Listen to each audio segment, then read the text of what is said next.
भंडारदरा येथे धम्मयात्रा संपन्न। अकोले तालुक्यातील भंडारदरा येथे दरवर्षीप्रमाणे धम्मयात्रा संपन्न झाली। माजी मंत्री दादासाहेब रुपवते यांच्या 99व्या जयंतीनिमित्ताने विविध कार्यक्रमांचं आयोजन करण्यात आलं होतं। सकाळी 10 वाजता पंचशील ध्वजारोहण संगराज रुपवते यांच्या हस्ते करण्यात आले। त्यानंतर धम्मदेसना कार्यकर्ता मेळावा घेण्यात आला। यावेळी प्रकाशराव लहितकर यांच्या मार्गदर्शनाखाली झाला। दुपारच्या कार्यक्रमात माजी आमदार डॉक्टर सुधीर तांबे व माजी नगराध्यक्ष दुर्गाताई तांबे यांना समता भूषण या पुरस्काराने गौरवण्यात आलं।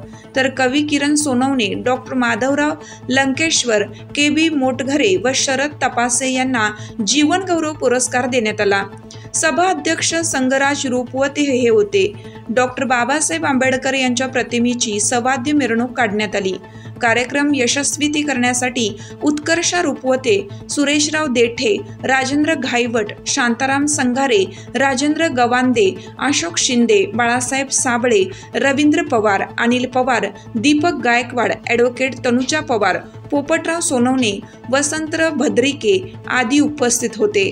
प्रतिनिधी अजय पवार, भंडारदरा।